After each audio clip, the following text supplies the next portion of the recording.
Government esse Rebecca Chitegeyi sharing a video eno. Government esse Rebecca Chitegeyi. Omukyala Rebecca Chitegeyi abadde internationally known mu misinde mpuliriza story we yatandika. Omukyala ono bwe yatravelinga mu nsi eziwerako n'afuna ssente emisinde gye yawangula e France, America n'awangula emisinde egyo. Bwe yafuna ssente ne bawayalingako sente zali biliyoni 9 puliriza bulungi. Bwe bawayalinga sente ezo government neziganira. Sente z'omukyalo oyo government yaziganira. Ne bamutambuza ne bamuzzeeno, ne bamutambuza ne bamuzzeeno. Omukyala bwe yabagambye mu email zenfunye, bwe yabagambye nti ngenda mu international media, gavumenti ne Muhoozi Kanyerugaba ne Natasha owa Bank of Uganda, kubanga ye governor wa Bank of Uganda Natasha, ne bahayalinga mafia omukyalo oyo mukubako omuliro. Tebabalimba nti oyo omukazi omuliro kyabadde accident. Government ye Uganda bebassa omukyalo oyo. Rebecca Chitegeyi government yamuse. Omukyala afudde abanja sente ze government yeziganidde. Abe Canada bayekalakaasa ebyaddala. Canada yekalakaasa ebyaddala. America Museveni yagiyingiramu, Mayiga yagiyingiramu, Mpuuga yagiyingiramu. Kyovola aba leaders bola abasinga ab'omu America babagula. Mpuliriza bulungi aba Canada, leadership ya Canada bw'owulira omuntu akukubira oba leader ng'ava mu America muteke mu blacklist. Canada bamwagala okubeera successful mu kye mukola kyonna. Okujjako Museveni ba leader ba America mbateke mu blacklist. Mukole ebyammwe mbabuulira kati nno bino bya ddala. Okitegeera bino nno bya ddala. Buuza leadership basembayo ddi okwekalakaasa. Basembayo ddi okwekalakaasa kumulaba okuva mu America ebeera nze Sudiman nyina ne gurupu yange bali abakyala abaddala abalagirwa ffe tugenda ne twekalakaasa with our own money. Ne bano abeeyita nze ndi diaspora leader ne muddoko bwe mutyo mujjako Museveni matako bwe mutyo mujja wakimububaza abantu muyisa abantu mukubira amasimu wali okwekalakaasa ku Waltham Square oba Boston. Waltham Square egenda kulaga ki ku nkyukakyuka ya Museveni. Musobola okugenda New York. Museveni yabagaana okugenda New York kyovola temwagalira ddala kunyega ku kintu kye bayita New York. New York ezikiza Museveni temukyagala, temwagala kuteekawo naye nze nnumba ku front line musobola okugendayo. Canada ebaswazizza. Canada yakeekalakaasa emirundi 10, America 0. Neera buli wolaba okwekalakaasa okwa America ffe tukubaamu. Nyina gurupu y'abakyala bali aba freedom fighters. Bananga I salute all you ladies. Bentera okujja nabo ne bajja ne balumba ne bagamba fuck hours, ne bagamba tugende tulwanirire ensi yaffe, tulwanirire Kabaka, tulwanirire Kyagulanyi Ssentamu president omulondo omutuufu wa Uganda. Bana bakyala baddala ne mwabe abasinga mmwe mwekalakasiza kuguyigundi ku kibazita Zoom meeting. Bino nno bya ddala bye tulimu bya ddala. Ne muwandiikira aba NRM asayiramu buli omu ne 13,000 mwagifuula bizinesi. Bwe butuuka ebyaddala ebyokwekalakasa temwagala biwulira muwuubaaza abantu. Ani ajja ku Waltham Square toddamu kuba simu yange ng'ombulira bintu bya kisiru tineekalakasize mu Waltham Square for what? Mulumbe New York musobola ogirumba matako mmwe kubanga Museveni yabagula, Mayiga yabagula, Mpuuga yabagula matako. Bw'oba oyagala Kyagulanyi Ssentamu sharinga video eno. Alex Muhangi, consider this your last warning. Oleeta bu comedian ne buvoola president bwaffe omulondo omutuufu owe Uganda. Akaakaano baka Sami and biki kazze ku stage kambadde bandage immediately. Okitegeera kali mu kuvoola president waffe. Muvubuka gwe you have crossed the line. Consider this your warning. Naye Alex Muhangi nze Sudiman Mr. Tatya Biduduma wamanyira ne kugamba bagenda kugoba kuuma tebagobaayo. No manyira n'endya mukazi wo kati Kyagulanyi bino bya ddala bye tulimu. ono si comedy. Babadde bagenda kutta president waffe ate nga bakyakomawo Muhoozi Kanyerugaba. Ezo sente zaakuwa okuvoola president waffe Alex Muhangi. Consider this your last warning. Ogenda kakasa tibe tulimu bya ddala si comedy. Ze nkubulya Alex Muhangi ate nako ka comedy Samian biche buliwe ebisiya gobo. Stop, this is your last warning. Waliwo olukwero okutta Kyagulanyi tuluguddemu. Bannayuganda mwenna mu nsi yonna mulumbe ebitebe byonna mutandika okwekalakaasa. Waliwo olukwero okutta Kyagulanyi Ssentamu lwe tuguddemu. Bino bye mwalabye ebyamasasi eyabadde testing 1-2.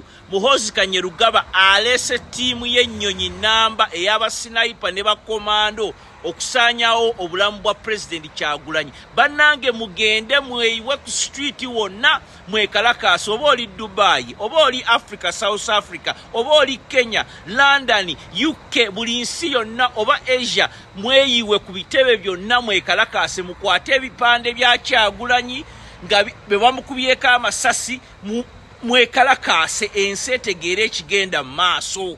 Mwekalakaase mulabise Museveni mu nsi zonna baagala kutta pulezidenti waffe. Mwekalakaase. Njagala kwebaza bannayuganda abaawulidde omulanga gwaffe ab'e California mutaddeyo kwekalakaasa Saturday eno. Naye ate wakyaliwo abazannya firimu ab'e Boston, Washington, New York mulekerawo firimu zammwe bino bye tulimu bya ddala. Museveni mmwe mulimu kawuukumi mu leaders abamu. Temwagala genda New York na Washington kwekalakaasa kubanga Museveni yabagamba temundabisa New York oba Washington. Kadi mwategese okwekalakaasa mu nsiko. Ewotham mulimu abantu emitwalo 2. Temusobola genda New York wali milioni 10 kubanga Museveni tabakkiriza. Mudda mu kasitawo ne Wotham egenda kuyamba ki ku stoppinga dictator. Chiche chigendo Wotham egenda mwe mutuyita basiru mamatako mmwe. Mutuyita basiru mamatako mmwe. Temwekalakaasa muli mukubba bubbi sente z'abantu kye mukola, muli mukuwandikira abantu mpapula za asylum ate mu aba NRM bwe baawandikira empapula za asylum. Wallahi billahi tallahi consider bagenda zikansolinga. Twazitandiseko tubamanyi kubanga bana abantu bawandika empapula za asylum instead of ogenda okwekalakaasa bagifuula business mpaya 15 mpaya 7 nkwandikira empapula za asylum nti oli wa people power kumbe wa NRM. Ebyo twabiguddemu sawa yonna namwe tubajjira naye sawa zakakati tusevinga bulamu bwa president omulondo omutuufu wa Uganda.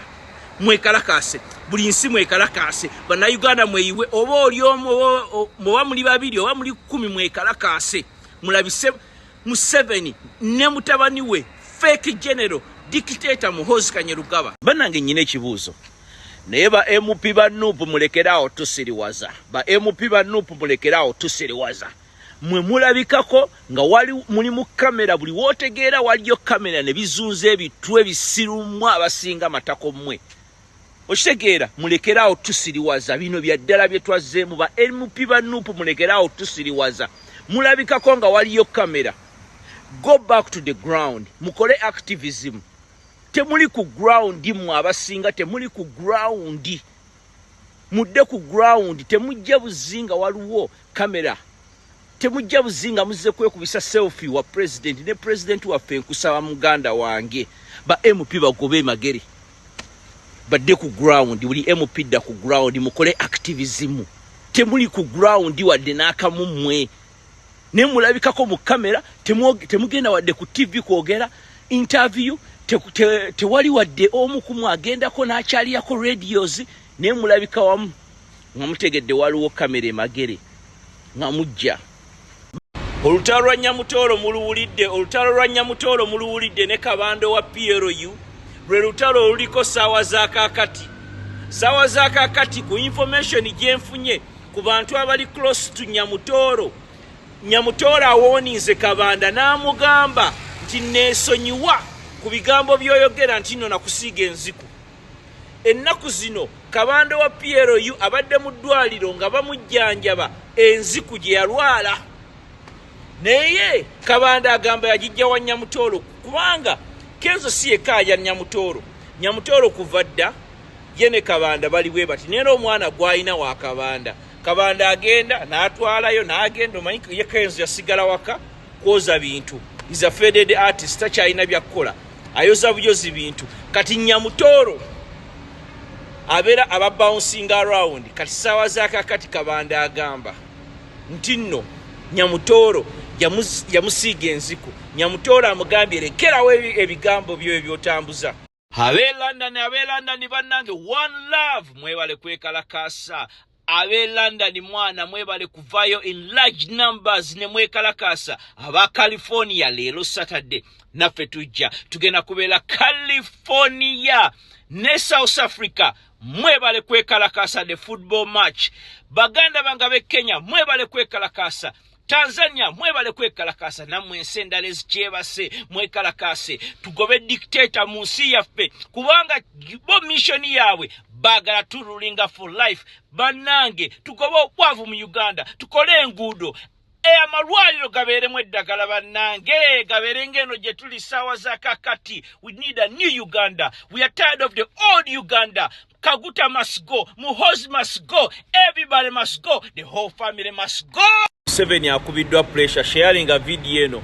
Museveni pressure zimukubye mpulirize ekituuseewo n'ekibaddewo information gye nakafuna ssaawa za kakati. Museveni akubiddwa pressure oluvannyuma lw'okusanga mutabani we Muhoozi Kanyerugaba ne Andrew Mwenda nga bali mu buliri.